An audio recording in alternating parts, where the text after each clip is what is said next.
Bueno, seguimos acá en Mesa de Diálogo. Tenemos a nuestra primera invitada de este día, viernes 24 de julio, la arquitecta Pierina Correa. Arquitecta, muchas gracias, un placer siempre tenerla aquí en Radio Capital, en RNC.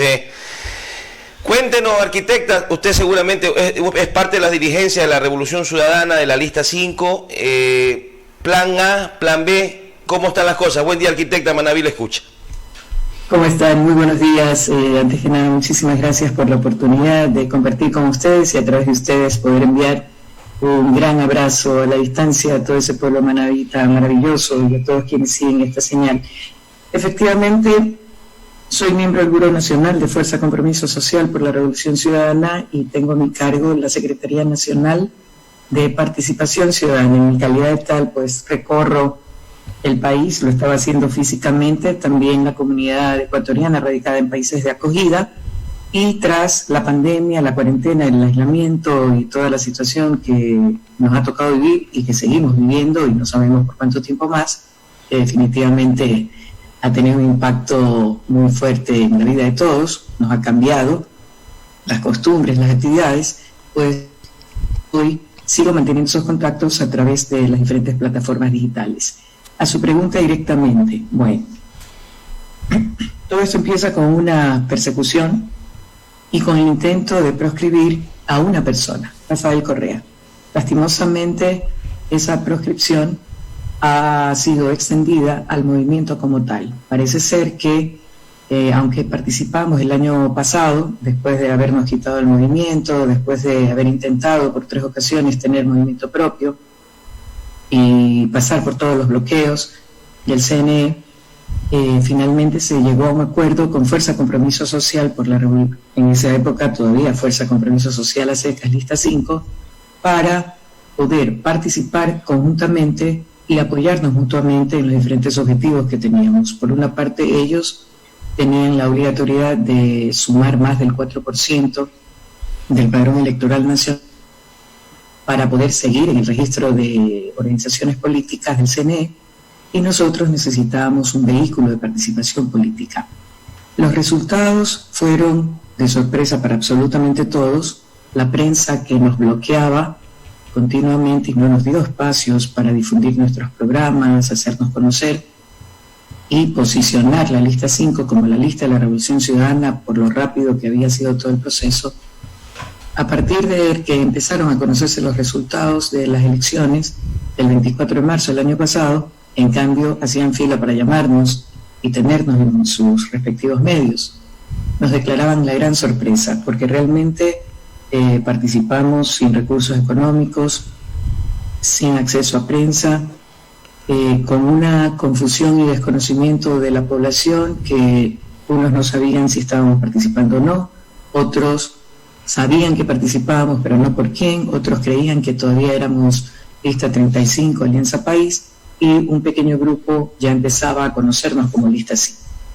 Arquitecta. Nos convertimos, dígame. Arquitecta, vi, no sé si fue en El Expreso, en algún medio de comunicación de Guayaquil, 5 precandidatos, de los que presuntamente serían los candidatos del correísmo.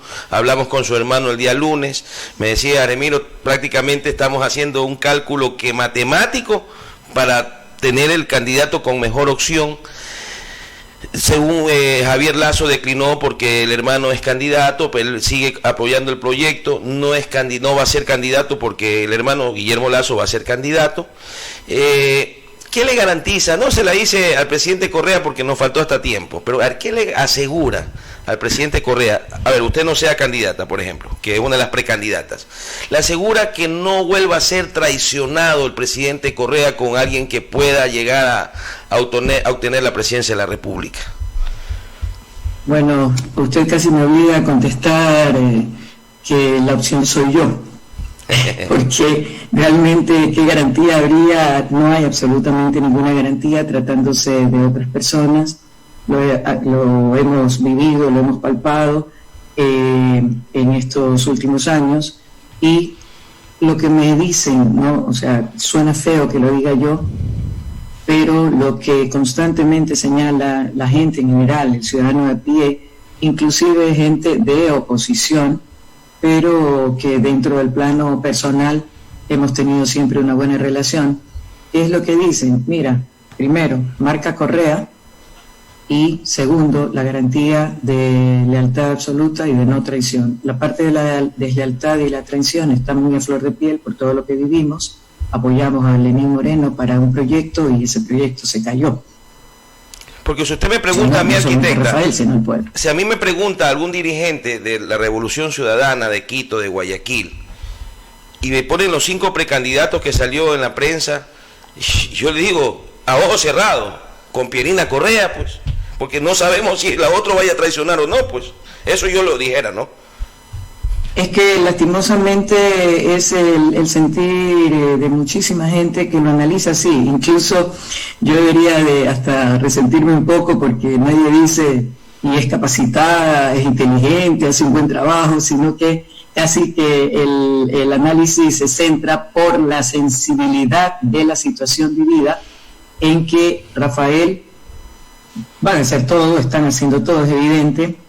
Escuche las últimas declaraciones de Íñigo Salvador, que es el abogado del Estado, cómo se manifiesta, y van a hacer todo absolutamente para que Rafael no pueda ser candidato. Entonces, ¿qué es lo que hubiéramos querido todos? Entonces, si él no está, yo llevo el apellido Correa y definitivamente me he mantenido junto a él en las buenas, en las malas, en las duras y las maduras, y la gente ve eso, valora eso.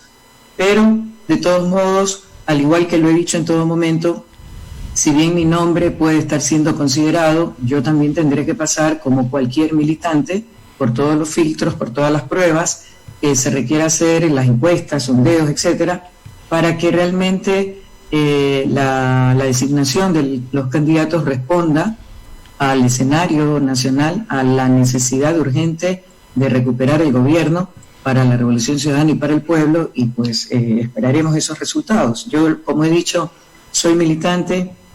Nunca he buscado candidaturas, no es de discurso, nunca lo he hecho. Siempre mi actitud ha sido, Rafa, ¿desde dónde crees que te puedo ayudar más?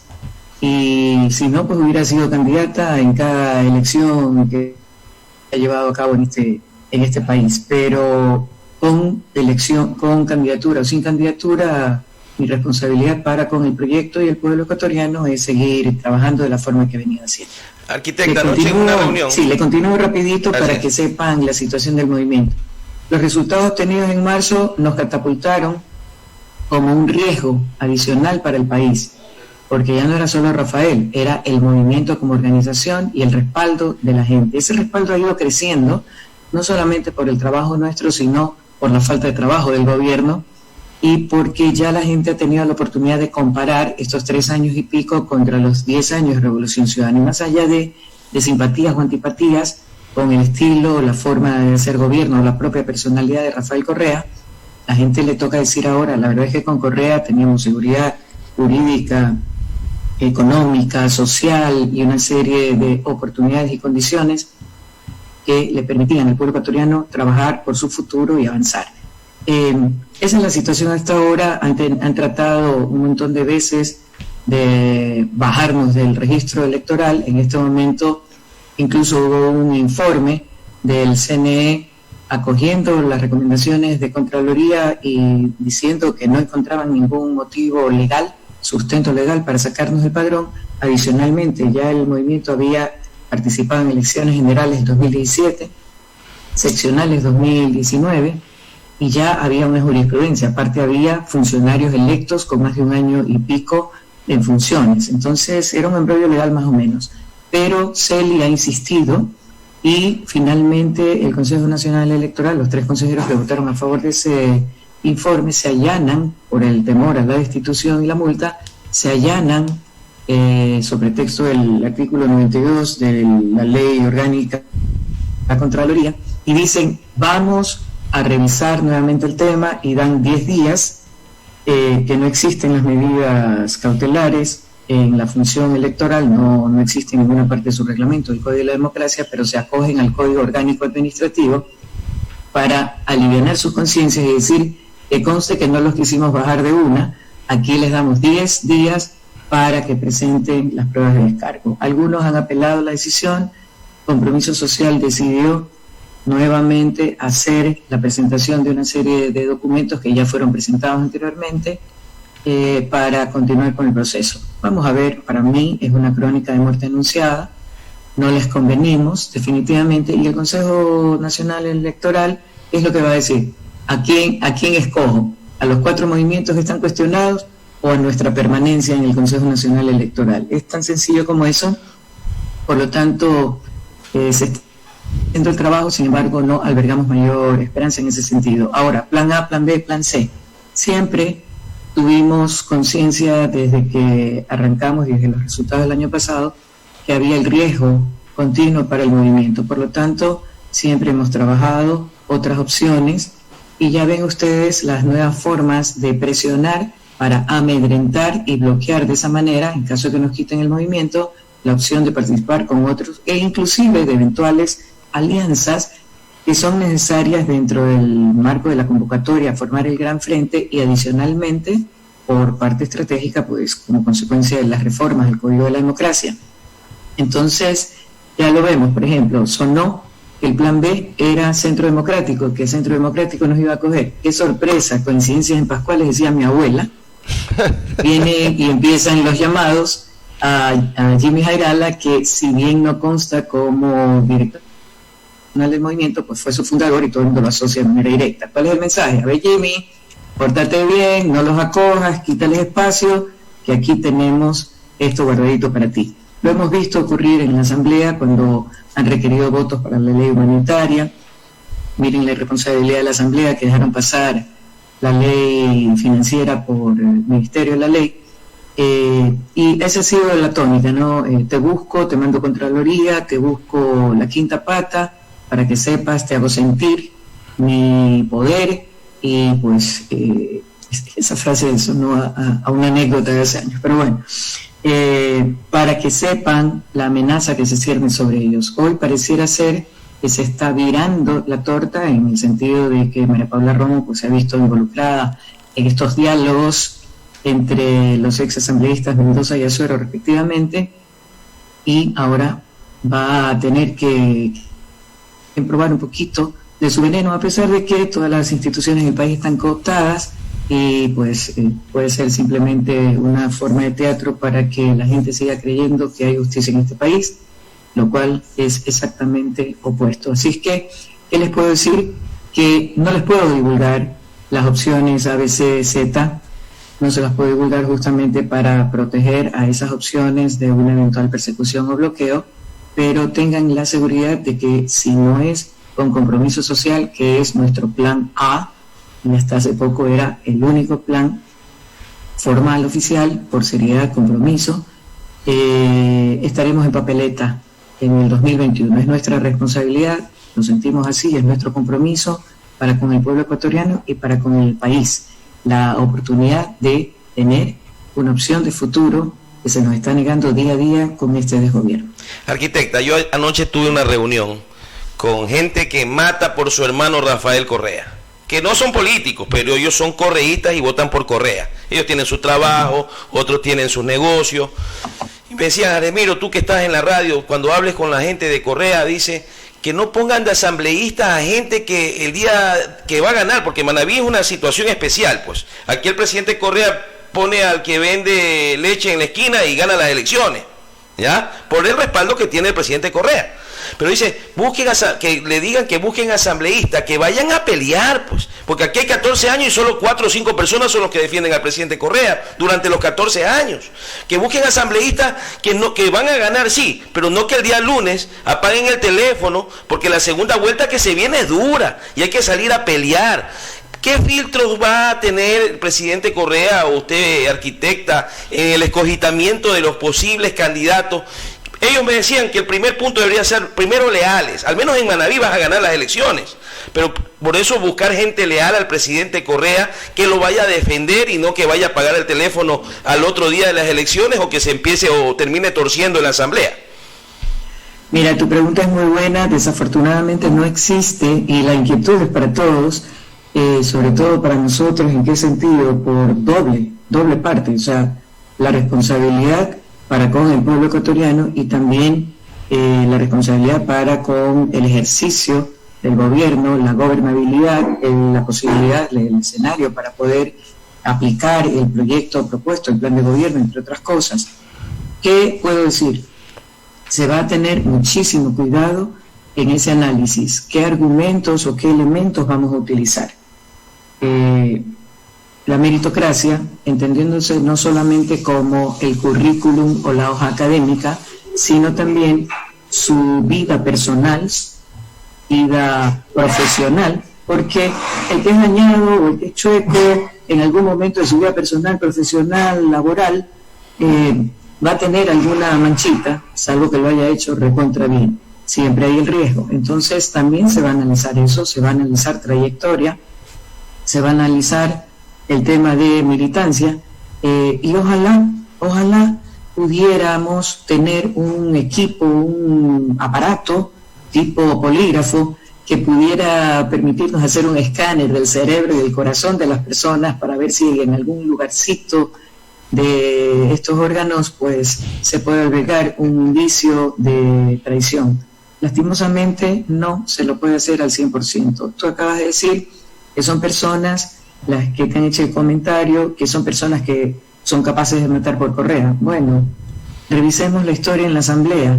Unos pocos días antes de asumir la presidencia de la República, Lenín Moreno, había muchos asambleístas que también estaban, según ellos, dispuestos a ofrendar la vida por correa, que se rasgaban las vestiduras por correa, que era su machi, su eterno presidente, y cuando asumió Lenín y dio el viraje de 180 grados a la derecha del neoliberalismo, se fueron con él. Entonces, no es suficiente el decirlo de bocas para afuera, tiene que haber un análisis de toda la trayectoria. En este caso concreto será Rafael Correa en persona quien avale perfil por perfil en cada una de las dignidades a las que vamos a tener en papeleta en los próximos comicios, como una forma, y el resto tendremos que confiar en que hayan tenido una sólida base de principios y valores en su formación en el hogar, y a cruzar los dedos. O sea, desafortunadamente no podemos tener garantías del 100% con personas que ya hemos visto y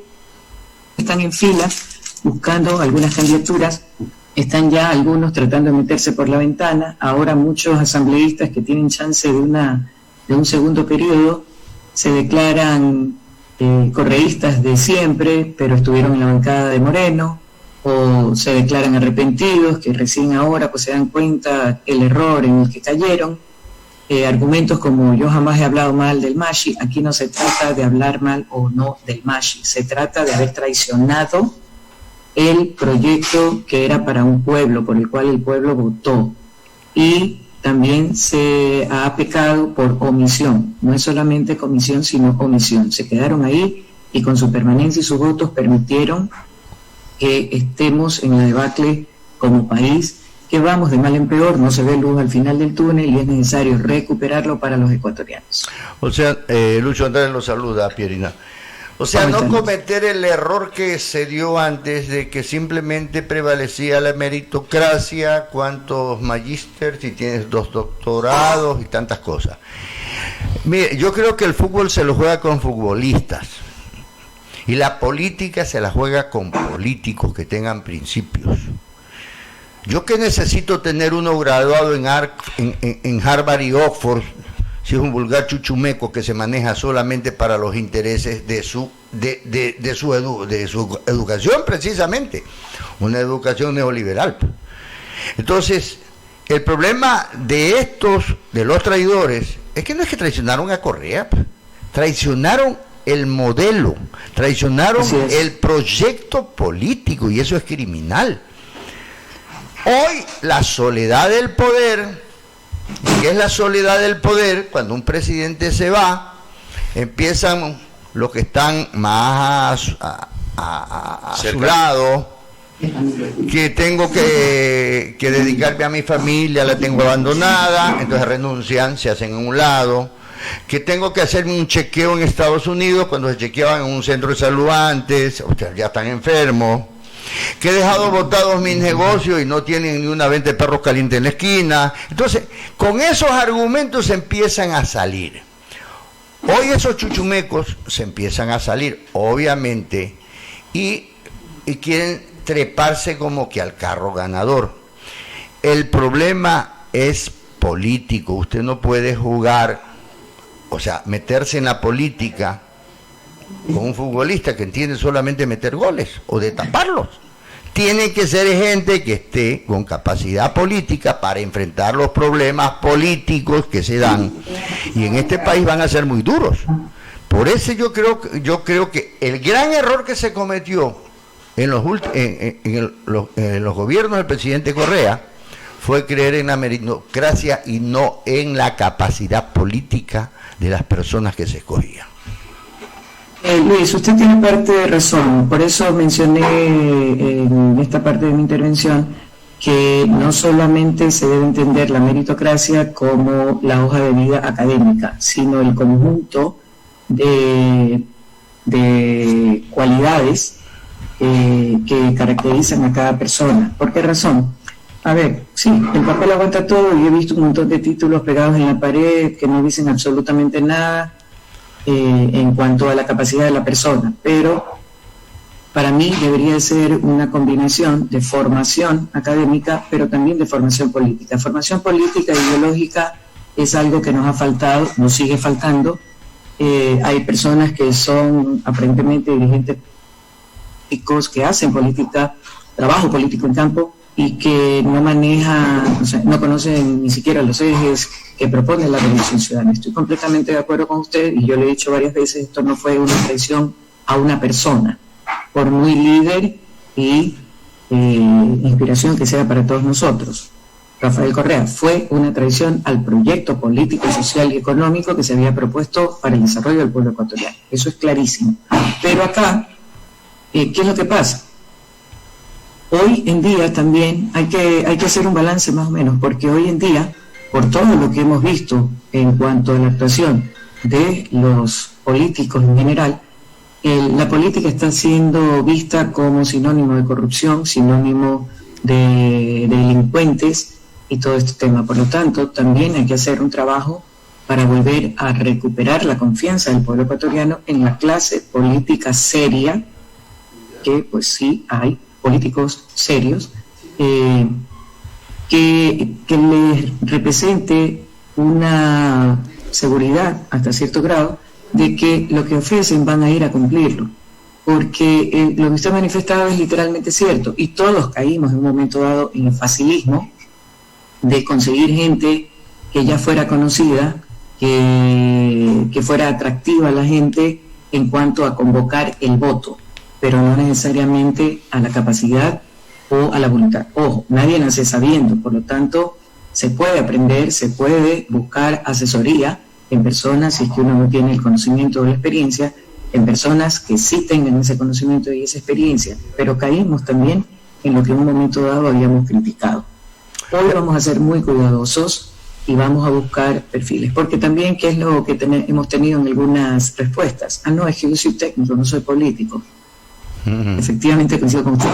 Muchas decisiones al interior de un gobierno son políticas, pero no tienen por qué estar divorciadas del aspecto técnico en lo que tenga que aplicárselo. Por lo tanto, estamos teniendo en consideración todos esos aspectos para tratar de conseguir los mejores perfiles. Y pues, como le digo, en parte de la lealtad de la traición, solamente toca cruzar los dedos y confiar en que hayan tenido una buena formación en valores, en principios, que les permita trabajar con ética, con honestidad, con honradez y con apego al proyecto que se está proponiendo y por el cual van a participar. A ver, la política es una actividad que busca el bien común. El problema es que hay ratas metidos como políticos, ¿no es cierto? Pero también hay buenos políticos. Yo alguna vez le dije a alguien muy cercano al presidente, el problema que tiene Alianza País es que no tienen un marco ideológico. Sí tienen un plan político, pero no un marco ideológico. Pero ¿qué quieres que hagamos con qué ideología? Simple. Saquen los discursos de José Mujica y pónganlos a leer a estos tecnócratas ignorantes en política para que vean cómo determina un modelo de vida, que es lo que queremos para ser feliz, porque en definitiva el hombre y la mujer lo que queremos en este mundo es ser felices, ¿no es cierto? Pónganlo a que lean los discursos y las conferencias de José Mujica. Ahí tenemos nosotros, creo, más o menos un marco ideológico que nos pueda guiar en esta vida. Ahora, los buenos políticos tienen que tener buenos tecnócratas a su lado, porque la diferencia entre el político y el tecnócrata es que el tecnócrata dice, hay que hacer un puente, lo hago por aquí, ya está. El político dice, espérate un ratito, dame opciones. Ah, bueno, hay por aquí, por allá, muy bien.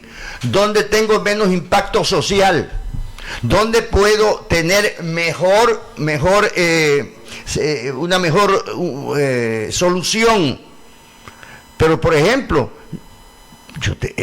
los técnicos pueden llegar y tienen la obligación de darle a los dirigentes políticos las opciones técnicas, y el político tiene que tener, como tiene la educación, de decir, aquí voy a darle un beneficio a mi pueblo si lo hago en esta parte del puente, por acá no le doy solución, antes lo voy a afectar muy mal. Entonces, eso deben de entender. La diferencia entre el político y el tecnócrata es que el tecnócrata hace las cosas, el político tiene también la obligación de hacerlas, pero con una diferencia, la palabra bien. Entonces, por ahí va la cosa, no volver a cometer los errores con una sarta de traidores como el presidente de la República. Y lo que es peor, Pierina, estas próximas elecciones son trascendental para el país. Jamás en la vida yo había visto que el poder económico lo quieren tener el banquero Lazo con Ecuavisa en Guayaquil y el banquero Egas con Teleamazonas en Guayaquil. El uno, el Banco Guayaquil, el otro, el Banco del Pichincha. Son dos monstruos que se quieren adueñar el país. Eso no puede ser que le pase a un país, que los banqueros vayan a ser los que decidan la vida y el futuro de los ecuatorianos. Eso es terrible. Sinceramente, a veces cuando me pongo a pensar lo que pueda suceder, en manos de quién van a caer el país, es terrible. Porque el banquero tiene la estructura mental para ganar dinero, para llevarse la plata. No puede ser, los banqueros no pueden controlar el poder político. Por eso no se puede equivocar el expresidente Rafael Correa en escoger sus candidatos a la presidencia, escoger sus candidatos a asambleístas en esta ocasión. ¿No le parece? Es correcto lo que usted indica, y efectivamente el equipo debe estar conformado por los técnicos, que son los que tienen que dar las recomendaciones en sus respectivos ámbitos. Le faltó señalar la parte legal, jurídica también, justamente para que todo sea desarrollado de manera correcta, y el político es el que tiene que ver, el que tiene que tener la visión de un poquito más del bien, del buen vivir en su totalidad, ¿no? O sea, con varios componentes, la parte social, la parte ambiental, la parte técnica, puntual del ámbito en que se esté tratando. Es correcto, pero sí, el político tiene que ir con visión política, y la base de la política tiene que ser lo social y el bien común. En eso estamos completamente de acuerdo. Respecto de, la formación ideológica, tiene usted toda la razón, y si ha escuchado algunas de mis intervenciones, es lo que repito continuamente, pero el problema va mucho más atrás. Por ejemplo, usted le pregunta ahora a un muchacho de las nuevas generaciones que se celebra el 31 de octubre y le dicen Halloween. Es real. Entonces, ¿qué pasa? ¿De dónde quedó nuestro escudo nacional? Entonces, los valores cívicos, esa formación que nos daban antes, también se ha ido por el caño. Correcto. ¿Y qué implica eso? Que no hay un conocimiento de nuestro país, de nuestros símbolos, de nuestras tradiciones, de nuestra historia, y de esa manera, pues, si no lo conocen, ¿cómo vamos a pretender que lo quieran y por tanto que quieran lo mejor para ese país?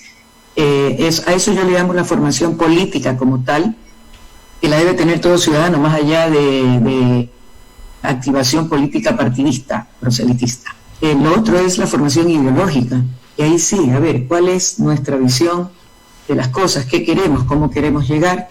Y Mujica, pues, es un excelente referente, lo ha hecho a cada momento cuando hace algún comentario sobre diversas situaciones, es un buen ejemplo a seguir, pero es necesario, estamos completamente de acuerdo. Son cosas que yo vengo diciendo que son necesarias como parte de la capacitación, la preparación de la dirigencia y de las mismas bases.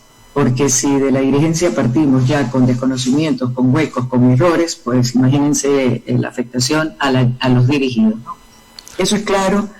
Coincido también plenamente, y lo hemos dicho, y Rafael lo ha dicho en innumerables ocasiones, por eso el llamado a la sumatoria de todos los sectores productivos, sociales y políticos del país, en el sentido de que literalmente, y no es un tema para asustar, ya viene el cuco, no, es una realidad, es literalmente cierto que en 2021 nos jugamos el futuro del país. El futuro del país que en este momento efectivamente está en manos, pero no solo de los banqueros, por usted mencionados, uno de ellos ya precandidato a la presidencia de la República por tercera ocasión, y uno de los actores principales del feriado bancario y de toda la debacle que vivió el país a fines de los 90, y pues que generó una migración masiva de muchos ecuatorianos para buscar una posibilidad de futuro en países de acogida, con la división de las familias y toda la tragedia que eso significó a nivel social.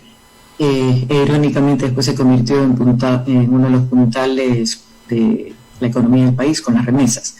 Pero no solamente son los banqueros, son también esos grandes empresarios. Mucha gente ha querido dañar a Rafael en el sentido de contraponerlo a los empresarios, pero no, hemos sido muy claros. No estamos contra los empresarios como tales. Existen empresarios muy honestos, muy honrados, muy trabajadores, que cumplen la ley, que pagan sus impuestos. Recuerden que la evasión fiscal es un delito, y a los chiquitos no se los condonan, no se los condonan a los grandotes, que son los amigos, que tratan bien a sus empleados, que si su empresa genera utilidades las comparte con sus empleados, que al fin y al cabo son los que contribuyen a que haya la generación de esas utilidades. ¿Contra quiénes es la postura nuestra? Contra aquellos grandes empresarios que, aprovechando de su poder y de sus influencias, evaden impuestos, precarizan a los trabajadores, no les reconocen su trabajo, entre otras cosas, no cumplen con sus obligaciones, y su finalidad es solamente generar utilidad y no aportar a la sociedad con su trabajo, sus servicios, sus productos. Entonces, ¿por qué? Porque el Estado el trabajo debería estar conformado con el Estado y el gobierno respectivo. Por ejemplo, aquí hago un paréntesis, hay mucha gente que no conoce la diferencia entre Estado y gobierno, y se refiere a estos de manera indistinta, sin saber los ámbitos de competencia o las características de cada uno. Pero bueno, desde el Estado y del gobierno que esté al frente de la administración de ese Estado, la empresa privada y la academia para el tema de ciencia, investigación, tecnología, entre otros. ¿Quiénes son los que desarrollan los proyectos que son necesarios para el desarrollo del país? A través de la participación en portales de compras públicas y todo, la empresa privada, porque máximo cuando hay intervención del Estado es lo público-privado, pero el Estado como tal y el gobierno a cargo de la administración en ese momento no es el ejecutor necesariamente de las obras, es la empresa privada, y esto es amplio generador de empleo, directo e indirecto. Entonces, hay muchas cosas que se manejan y que tienen que ser dilucidadas para la ciudadanía en general y para la militancia y la dirigencia en particular, sobre este tipo de conceptos. Y no pareciera ser que todavía no tenemos clara la urgencia, la importancia vital para el futuro del país, no de una persona, no de suya, no mía, del país como tal. El recuperar, literalmente esa frase, recuperar la patria, se convierte en una necesidad urgente. ¿Y eso de qué va de la mano? De ganar las elecciones del 2021.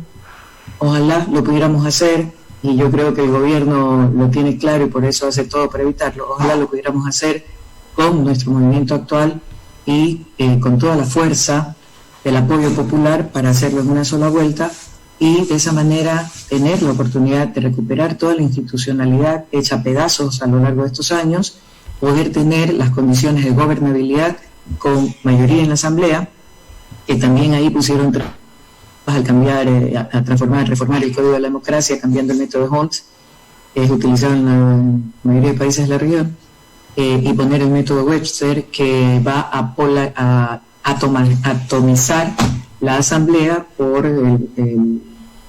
la fórmula y el cálculo de la asignación de escaños. Pero tenemos que ir a propiciar esos acuerdos de base programáticos para poder, con esas minorías sumadas a nuestro bloque de asambleístas, generar esa mayoría que permita tener la gobernabilidad que necesita este país para recuperar el rumbo. Ha sido un constante privilegio a las grandes empresas, no a las pequeñas y medianas, a las grandes empresas. A ellos se les ha condonado una serie de cosas que deberían de haber pagado. Solo con ponerse a cobrarles tendríamos ya un importante ingreso al erario nacional.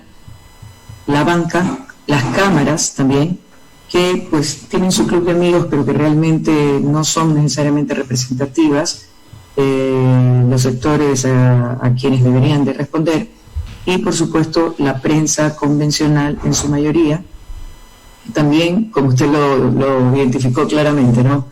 El banquero tal y el canal tal, el banquero cual y el canal tal.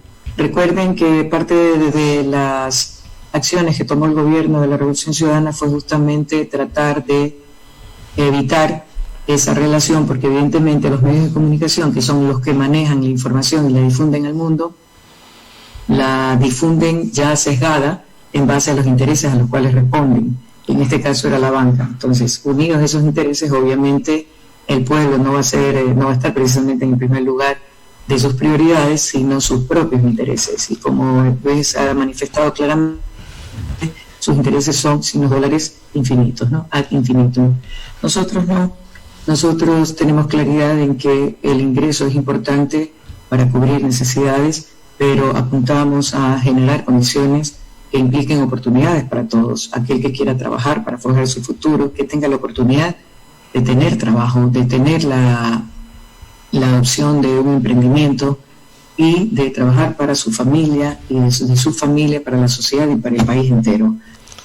Yo creo que nosotros ya demostramos en 10 años de Revolución Ciudadana la línea de pensamiento, nuestra finalidad, nuestro objetivo, que es el beneficio, el bienestar, el buen vivir del pueblo ecuatoriano. Lo estipula así la Constitución de la cual fuimos parte en el 2008 en Montecristi, y nuestra postura ha sido clara, los resultados son claros, y hoy aquellos que no creían o eran tal vez muy jóvenes para haber visto el antes, el durante y el después, tienen los elementos para comparar y ver pues que definitivamente el proyecto de la Revolución Ciudadana era un proyecto político, es un proyecto político, social y económico que puede tener sus fallas y que tiene que estar en continua evaluación y evolución en función de cómo va también evolucionando la realidad del país y los efectos que nos vienen desde la comunidad internacional en un mundo globalizado, del cual no podemos extraernos.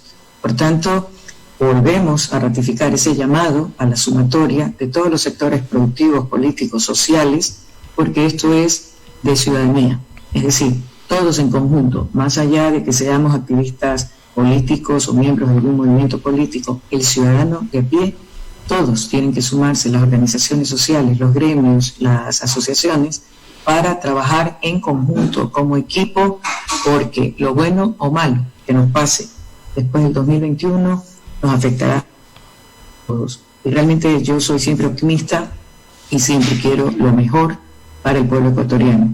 Y no solamente para mi familia, no es un tema de egoísmo o de personalismos, es un tema global como país. Por eso recuerden cómo se llamó nuestro primer movimiento, y pues el segundo movimiento también tiene dentro de su nombre algo que nos caracteriza: el compromiso social, el compromiso para con la gente, con el pueblo y por ende con el país. Arquitecta, ha sido un placer, siempre es un placer conversar con usted, vamos a seguirlo haciendo, nos fuimos de largo. Esperemos verla en la papeleta, sinceramente, en la papeleta en las próximas elecciones para presidenta del Correí. Muchas gracias. Sí, tengan la seguridad de que yo no soy persona de hacer las cosas a media llave ni de a poquito.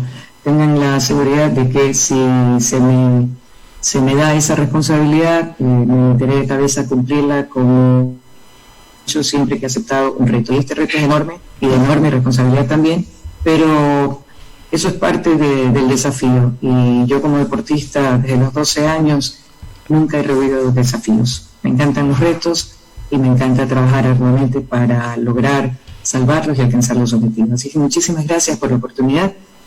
Siempre también es un gusto conversar con ustedes. Nuevamente un abrazo fraterno a todo el pueblo manabita, tan grato para con mi hermano y con el proyecto, y siempre a las órdenes. Aquí estamos para responder las preguntas y las inquietudes que ustedes tengan. Muchas gracias. Fue la arquitecta Pierina Correa del